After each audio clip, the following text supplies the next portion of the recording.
Hey y'all. It's good to see y'all again. I know I've been gone for a very long time, longer than I expected. I don't know how often I'm gonna upload, but I do want to make my uploads a little bit more frequent. I have deleted all of the videos on my channel, which could be a good thing, could be a bad thing, but this does give us a clean slate to start off with whatever we want to do. Something new, other than my newly furnished channel, is look at my setup. Do y'all like it? I love this setup. Look, I got the Redbone album, I got the La La Land poster, and most importantly, Paul Atreides right in front of me, watching my every move. As a person that just graduated university, like a couple of weeks ago, I've been using this time before I start my job to be extremely reflective on my time at college.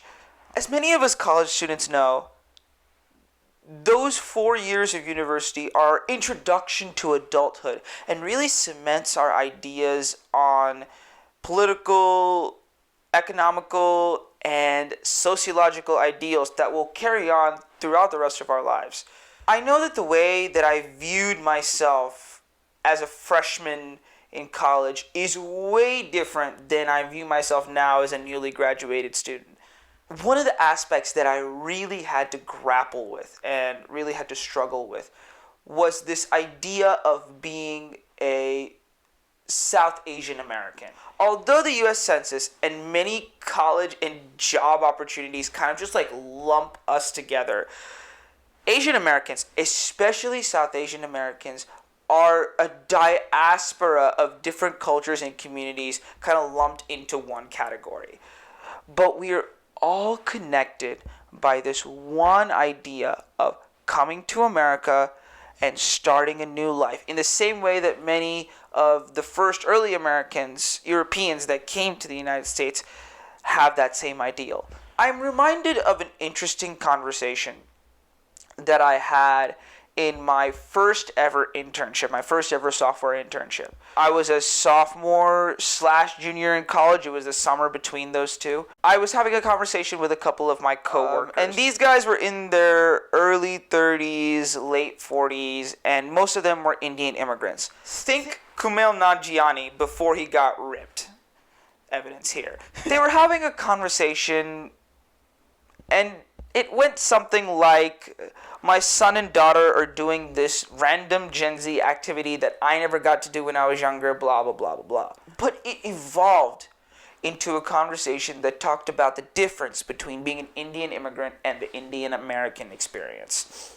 I didn't want to express anything because I didn't want to lose this internship or job just because of something I said, so I basically kept my mouth shut. But as if an almighty puppeteer wanted me to say something, all of these people that I was sitting next to turned their heads simultaneously and started to look at me. And they asked me, they were like, so what do you think about this? Now, as a young Indian American being put on the spotlight, or as a young adult being put on the spotlight, it's a scary experience. But I knew that I had an answer to this, and I had to answer this as diplomatically as I possibly could. And this is the moment that I started to believe in God, because he for sure implanted this sentence into my head and lodged it in there so that I could say it, because I definitely would have not come up with something this succinct. Here's what I said. I said, as an Indian American, I have the privilege, not the right, but the privilege to be able to choose between two different cultures, my Indian self and my American self. I get to use these two cultures as kind of baselines to be able to build my character. I choose to embrace the good aspects of the culture and disregard bad aspects of both cultures.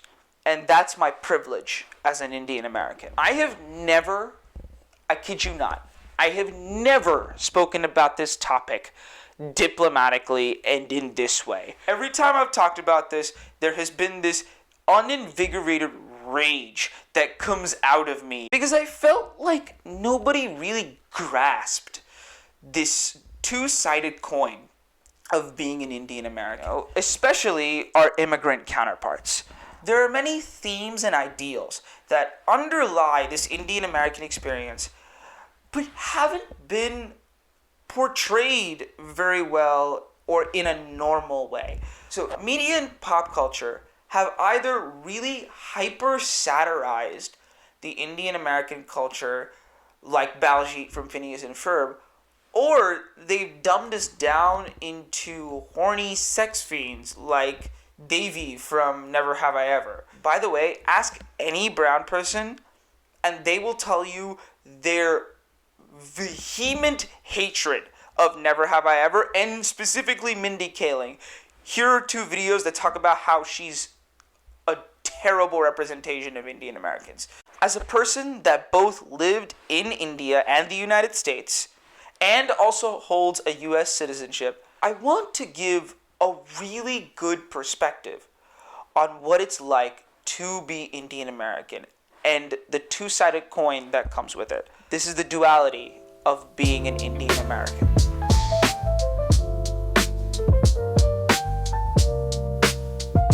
In order to understand a group of people properly, it is important that I take some time and define a group of people and give a good solid definition of who I'm talking about.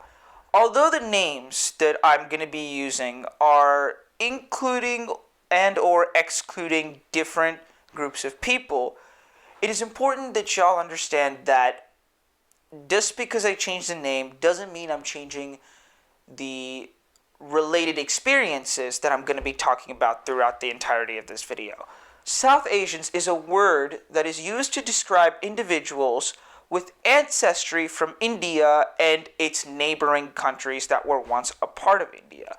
These include Pakistan, Bangladesh, Nepal, Bhutan, Sri Lanka, and the Maldives. In a similar way to African Americans being collectively called black, many South Asians are collectively called brown in the social context. In the South Asian community, we are commonly referred to ourselves as Desi, which in Sanskrit means our land or our country. Indian American or South Asian American is a blanket term that is used to describe people like me who have ancestry in India but live in the United States. We are citizens of the United States, but we have large and deeply connected ancestral ties to our home country of, for me specifically, India. This should not be used to describe American Indians, who are indigenous peoples that were indigenous to North America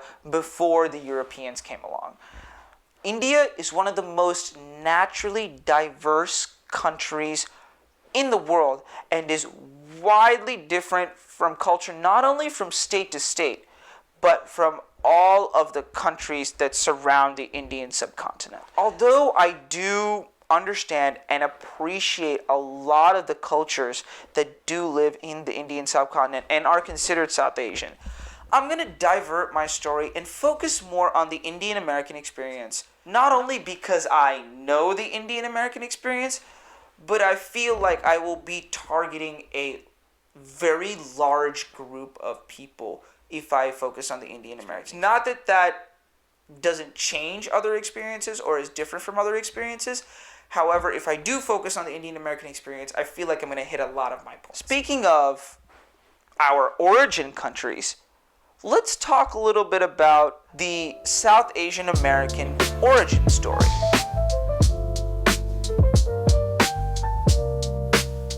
So to truly grasp the Indian American experience, it is important to give our community kind of an origin story. I'm going to definitely skip a few little details here and there, but what I really want to do is highlight a few major events that are really important to our story. let's journey through a timeline of the South Asian community immigration experience. The immigration trends of South Asians to the United States follow three major waves. The first wave occurred in the late 1700s. Many South Asian men came to the United States on Yankee clipper ships as sailors to trade between New England and India, very similar to the ones that were destroyed in the Boston Tea Party. Many of these men married black women and disappeared into the records, so there's no real record of them. The second wave came because of the Chinese Exclusion Act. This act barred many Chinese men from coming to the United States, so many Japanese, Korean, and Indian immigrants came in to take their place. Most of these Indian immigrants were either Sikh Punjabis or Bengali Muslims, and many of these men were young farmers or former British World War I soldiers that did not want to go back to India since it was still under British rule. Many of these people sought a better life in the West Coast, specifically San Francisco. Although many have built a life for themselves as businessmen during this time,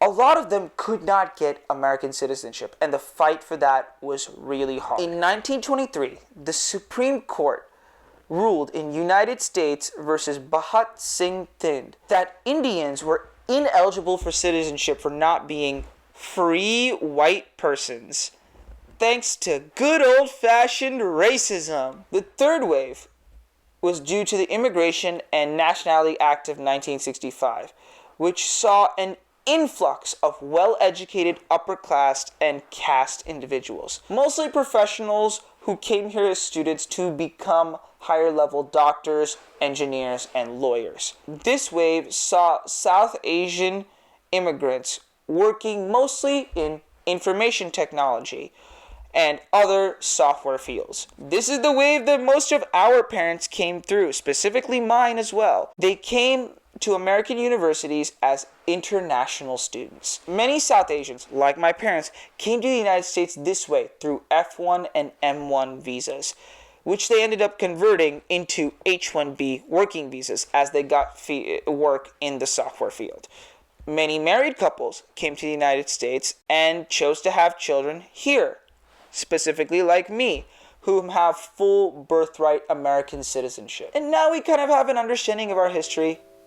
I can finally tell y'all our story.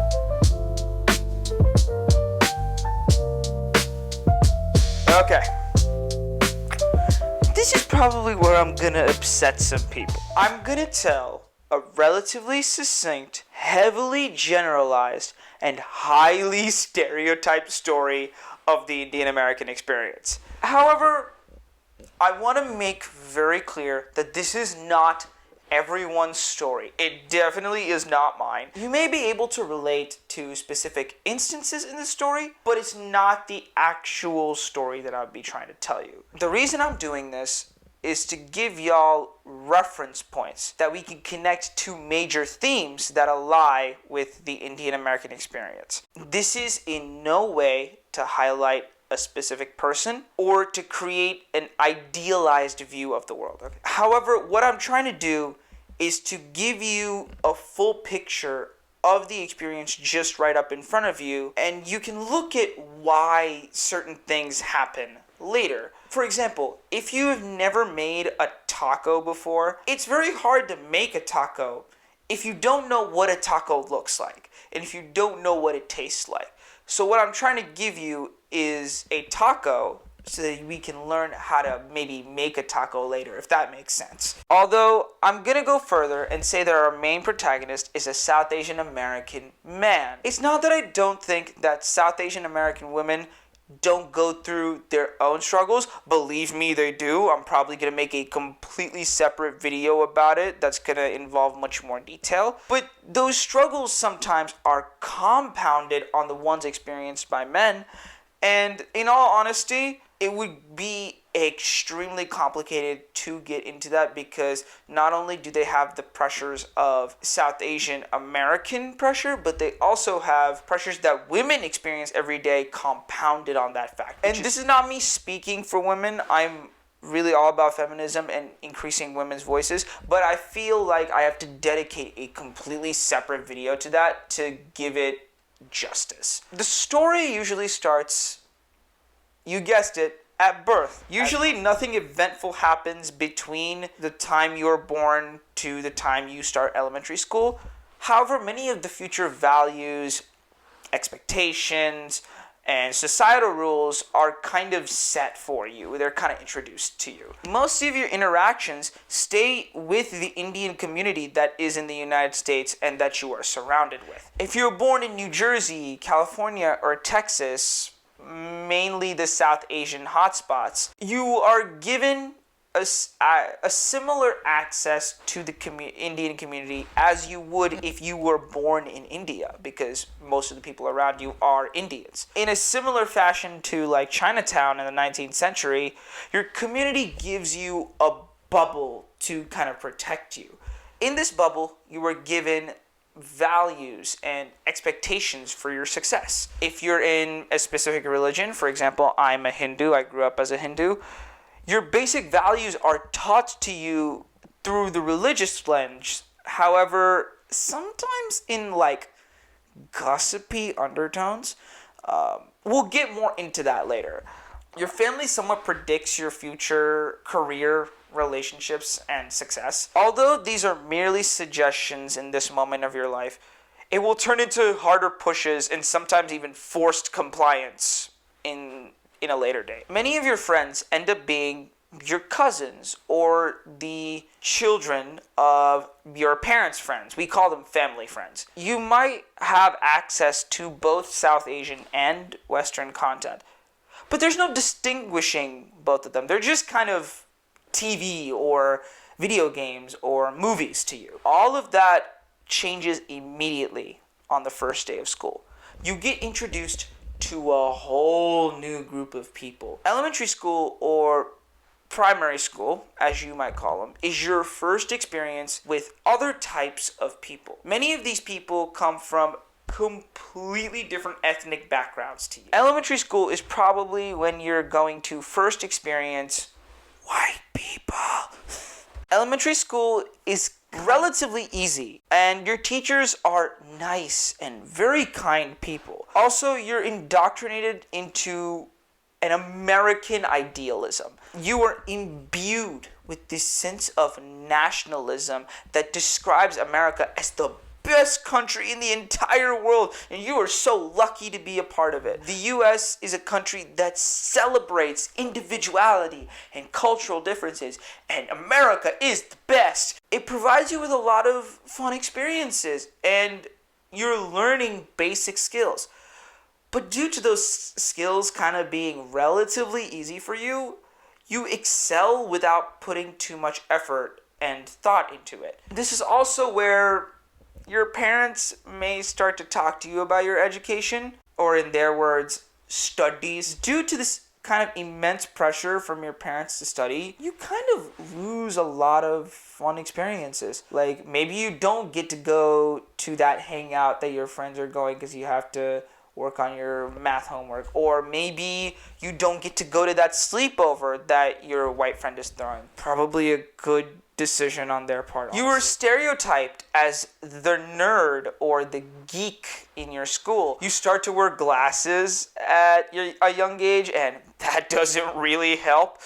This is also where your parents start to introduce you to different extracurricular activities, including, but not limited to, I'm reading off here, these are the ones that I've listed. Martial arts, swimming, piano, violin, classic Carnatic singing, classical Indian dancing, equestrian, musical theater, skiing, guitar, art, sports, chess, robotics. Oh God, there's so many. And these are only the ones that my friends and I took growing up. Equestrian got me.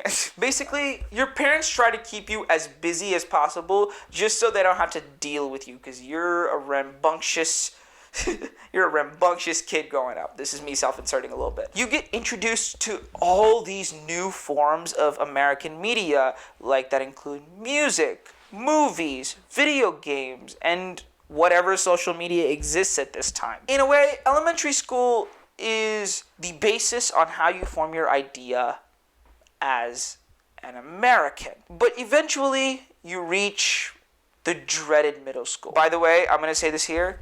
There is not a single person that I know that likes their middle school self. Middle school is where you start to question your identity a little bit. You have two different identities that you are holding in each of your hand. One is the Indian identity that connects you to your culture and your family. And the other is the American identity that connects you to the society and school as a whole. This is also when puberty starts to kick in, and that doesn't really help. You're trying and you're still told to focus on your education, and extracurricular activities either start to rile up or change into different ones, depending on whether your personality changes. However, most of this ends up being like conflicted with your enraging hormones. Puberty is really bad for us, and you also start to gain attraction to the opposite sex or same sex. They show you that dreaded, terrible video in biology class. You guys know the one I'm talking about that you can just never unsee. In elementary school, most of your friends are your friends kind of by circumstance, just because. But in middle school, you start to notice a difference. Many of your white friends really start to tease you about the food that you eat, or the lunch that you bring, or, just based off of your customs. This is also where you get your first taste of unintentional racism or xenophobia. And how I mentioned you're attracted to people? I can bet that there's only one type of people that you are attracted to. We will talk a lot about that later. Your parents start to be way more nosy about your education. And this is where it starts to get quite a bit annoying. It's almost as if they never really cared about your well-being and they only care about education itself. And this is coming from a middle schooler's perspective, obviously. They also give you the talk. And this is not the sex talk. This is the girlfriend talk. The sentiment ends up being, do not talk to girls, do not even look at them. They do not exist in your mind. And some might even add, oh, don't worry, beta, we have arranged a girl for you already. But that's super rare nowadays. You make more friends. However, it seems as if they're sometimes not your friends at all. They're only your friends because of your academic status, your popularity, or just because you're rich. High school is just middle school, but on a completely different level. You're finally old enough to understand the discourse that you hear from school is different from the one that you hear at home. Like, you kind of notice that these are two different conversations that are happening. You cut off most of all of your extracurricular activities and you focus on the SAT or ACT. I don't know which one you took. And this is where your parents' master plan just starts to completely unfold. Your tiger parents have been working you like crazy for this one college entrance exam. And the way the high school frames this one exam is almost as if it determines your entire future. And your parents place so much importance on this. You take classes outside of school to help you on this one exam. Your so-called friends and the snap of a finger become your competition, and you have no idea where it's coming from. If you really do well in these educational aspects, your parents start to praise you and they start to show you off. And who do they show you off to? Other Indian uncles and aunties. And if you don't, they hide you as you are like a shameful secret. Your parents start to pressure you to choose a career path, and there's only 3 options. There's engineering, doctor, and lawyer. That's pretty much it. This is hard for you to choose because you have literally no idea what you're doing. Choosing between these 3 options limits your growth instead of focusing on what you might like doing or what you might want to do in the future. You make friends, but then again, are they really your friends?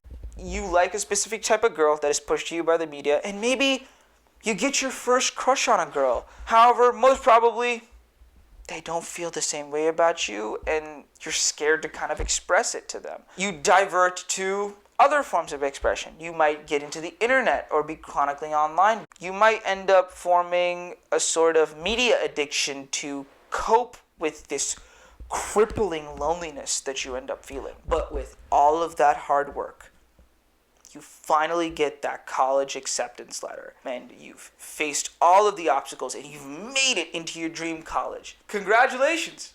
You did it! Finally, you gained the respect of everyone that you want to gain respect from. Your friends, your parents, all of those Indian uncles and aunties that talk to you at brown parties.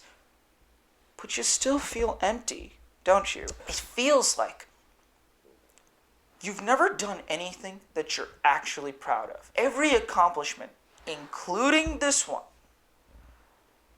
feels super unearned. Not to mention, you have nobody to really share it with because your social life is in the gutter. All of your other friends, specifically the people that you maybe are attracted to, get into relationships and you feel kind of left out. All of your crushes don't reciprocate that feeling, and it really hurts. You're in the college of your dreams, or at least you think it's your dream college, but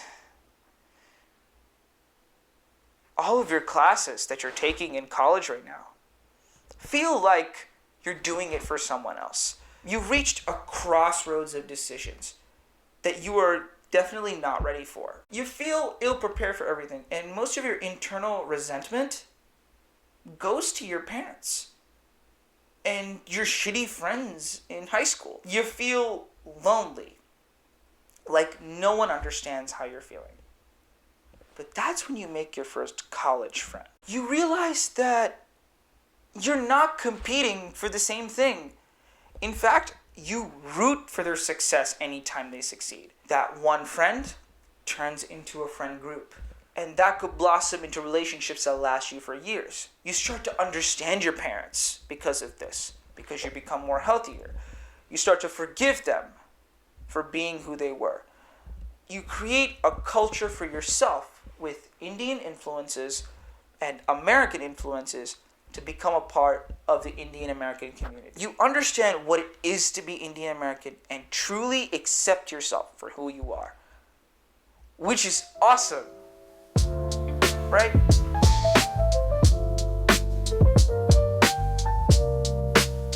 Again, I want to say this one more time here. This is not everyone's story, and it certainly isn't mine.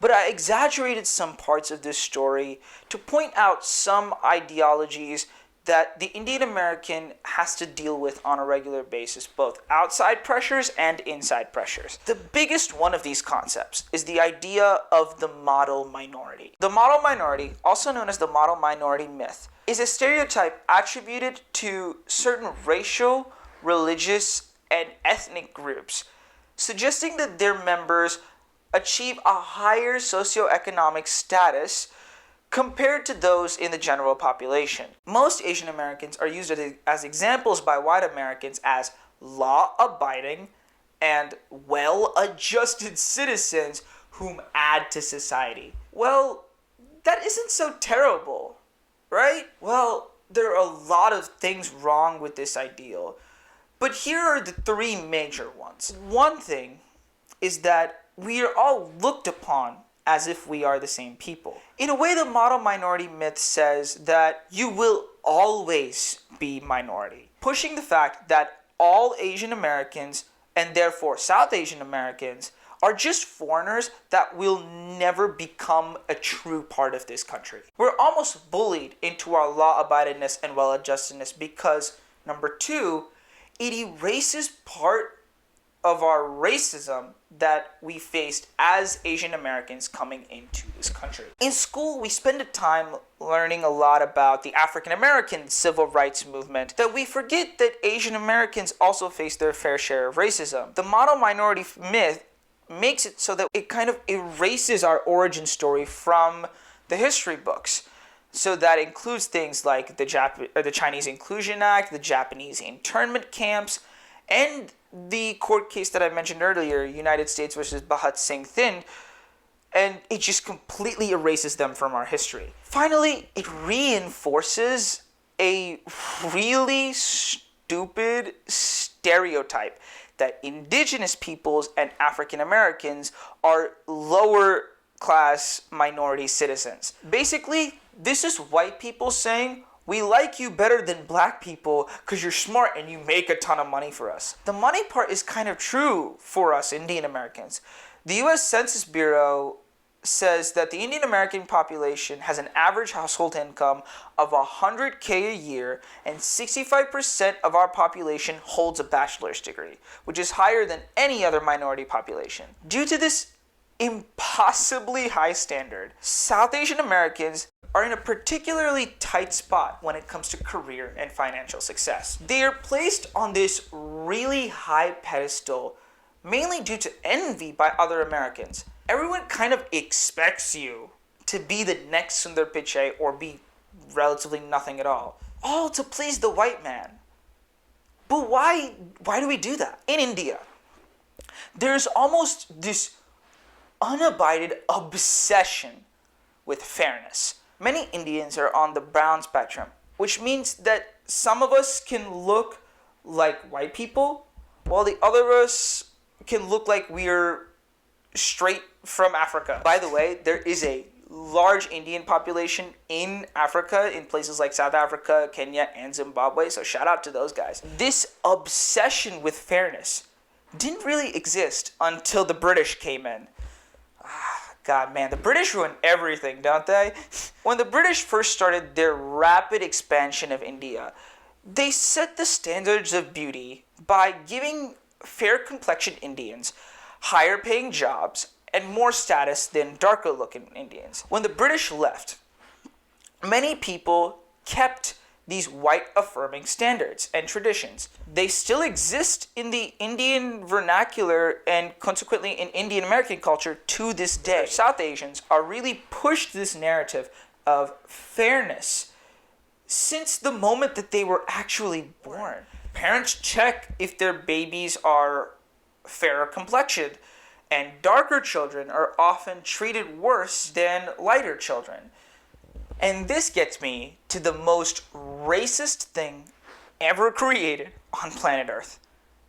Fair and Lovely cream. I hate this product with every fiber of my being because it creates a false promise. Put this cream on and you will be more beautiful. It spreads this false narrative that beauty is completely associated with the fairness of your skin. Many of these Fair and Lovely ads have extremely racist undertones and enforce European beauty standards. And let me be clear, these products do not work. And even if they did, you know what I mean? Just because you are a darker individual does not mean that you are not beautiful.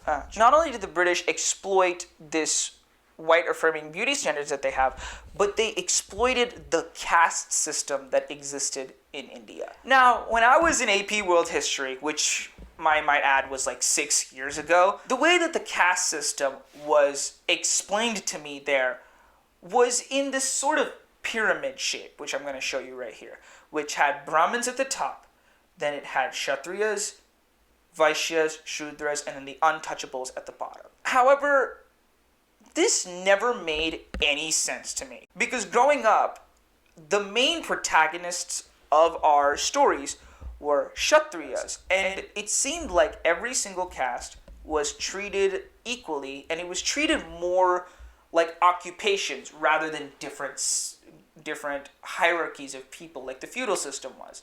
And guess what? That's 100% true. In fact, many of the castes, as we like to call them, were more treated as occupations, and every single person was given the respect that they deserved. But when the British came to India, they saw many of these lower caste individuals, like Kshatriyas, Vaishyas, and Shudras, falling at the feet of Brahmin people who were the teachers and the scholars of the ancient Indian world. And the British basically co-opted that and gave Brahmins higher paying and more prestigious jobs in their factories. This meant that people who were more educated got to travel and experience foreign countries, which explained why the first Indian Americans were Brahmins and Kshatriyas. Most of the Indian Americans that came to the United States were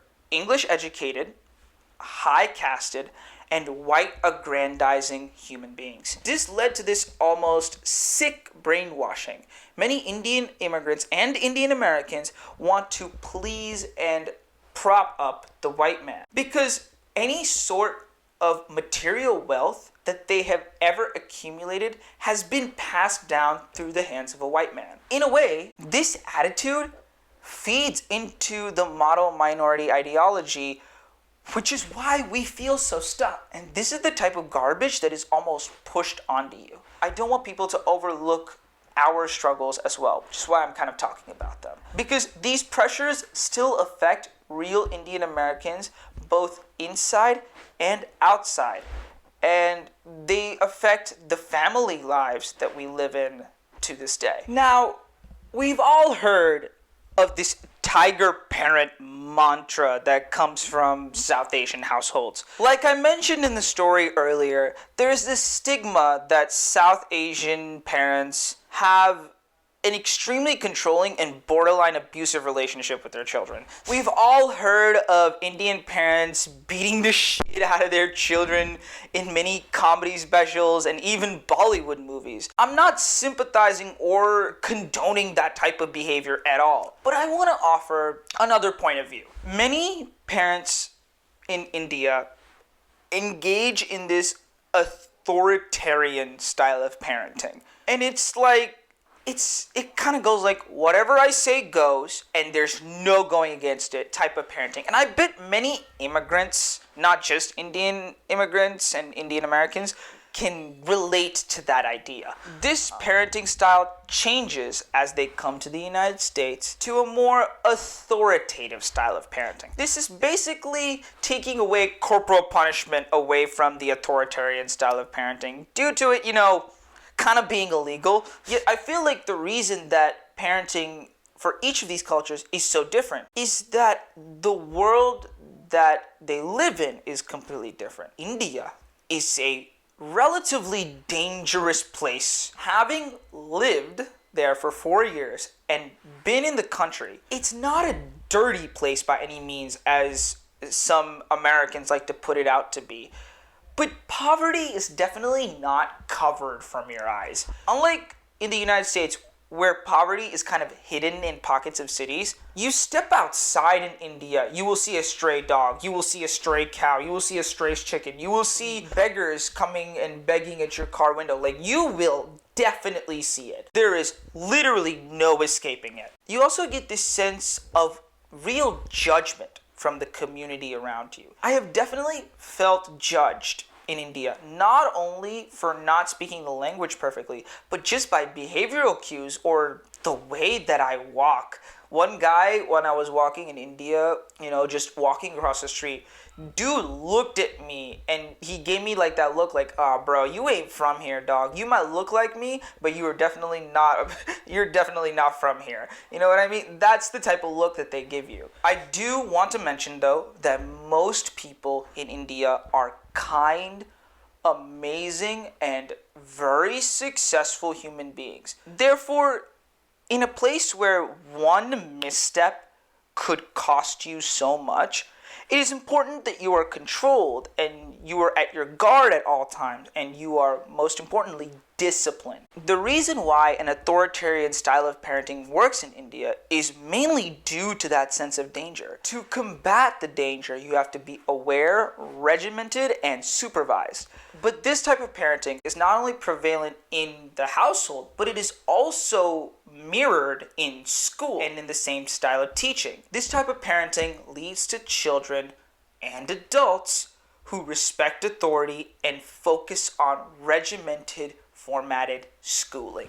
What ends up happening is getting higher grades is equivalent to being successful, and that is definitely not true in the United States. That's a sharp contrast to American parenting. I probably can't really substantiate this with peer-reviewed evidence, but many white American households follow this almost manifest destiny type of parenting.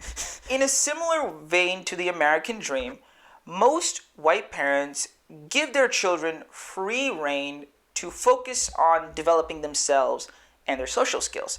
And this leads to a relatively more well-rounded education and encourages exploration. This leads to children who explore the world and in a way suffer the consequences of their actions, and they become more socially aware and connected to the world. And as I mentioned earlier, the school system is very much framed in the same way. Although grades and benchmarks are still forms of achievement, teachers in schools prefer more project-based learning and hands-on activities, and they give you this kind of freedom to explore. Or in a sense, you were only rewarded in the short term for getting higher grades and reaching those benchmarks. After you get into college, I can count the amount of times in my hand that somebody has asked me what my SAT or ACT score was. This has led to the juxtaposition of being an Indian American. Growing up in the United States, you are given this authoritative style of parenting by your Indian parents, but your schooling gives you this sense of freedom and exploration, kind of like the American dream.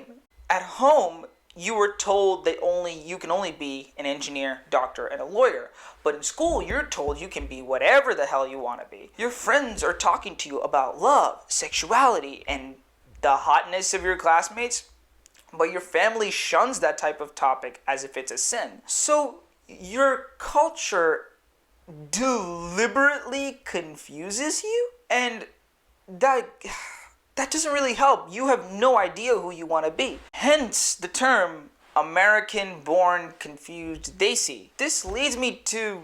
No, this one's gonna hurt a little bit. One of the key overlooked factors of being an Indian American is mental health. Most Indian parents basically equivocate mental health treatment to insanity. You only need to go to therapy if you're a crazy person or have something completely wrong with you. The children who experience mental health challenges are relatively often labeled as weak. If you are depressed or anxious, you're often encouraged to just go for a run or meditate. In other words, most parents say some sort of, as time goes on, it will pass.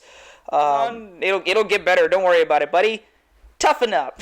There are three main barriers that Indian Americans face whenever it comes to cultural, socioeconomical, and psychotherapeutic.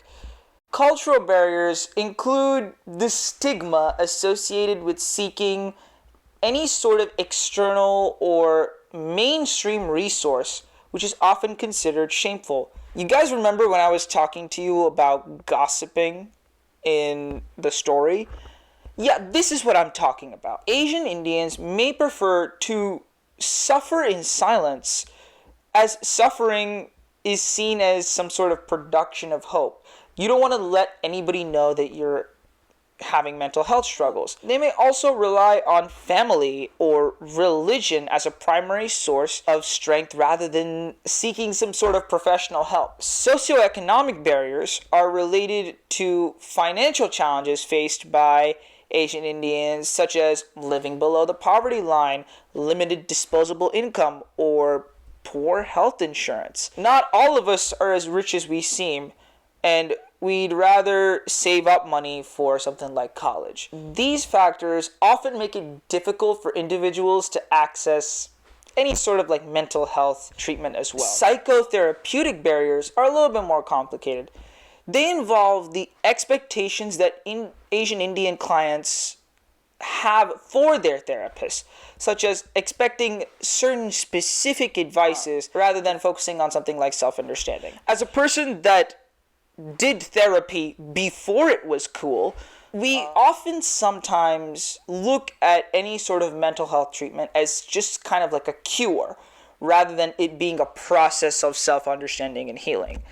They may also have language barriers or cultural sensitivity of staff and different expectations that they want to hear their therapist say. After hearing the narrative that I explained earlier, The pressures that build on an Indian American's shoulders can make the world feel like it is definitely crumbling down on them. They face societal pressures, familial pressures, religious pressures, media pressure, racism, along with the other existing pressures of life. I'm looking at you, taxes. And not to mention the idea of being a model minority being shoved down your throat, and also having an identity crisis every 5 days.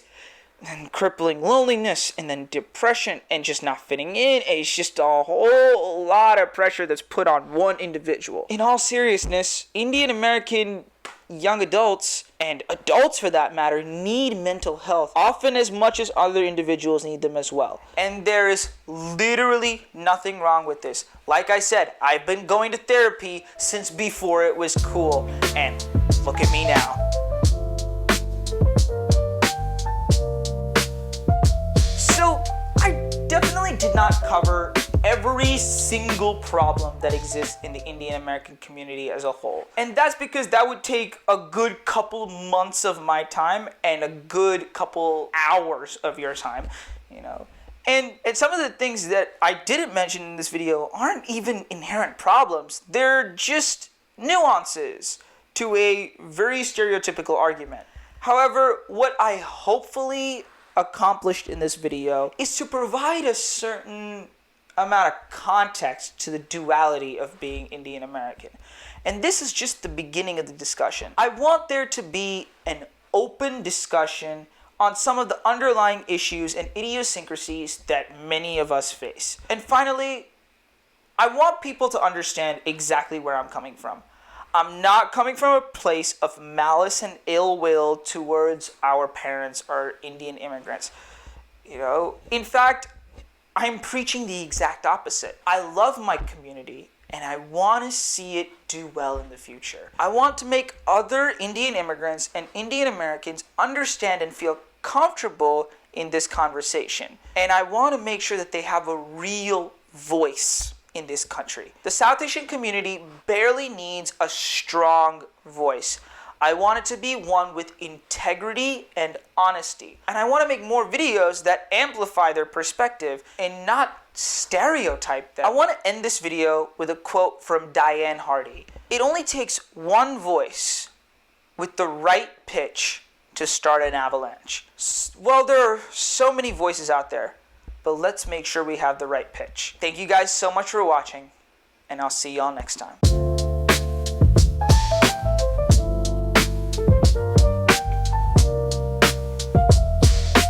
Congrats! You made it to the end of the video. This is my first time making one of these videos. I do not promise a regular upload schedule. I will try my best to make more of these videos because I really liked making this one. Please comment under this video what you think, and especially if you disagree with me on some things, or if I missed a few points, please put it down in the comments. I'd love to interact with y'all there. Make sure you like and subscribe for more videos like this, and turn that notification bell on so that you will get your videos as soon as they come out. And thank y'all so much for watching. I'll see y'all next time.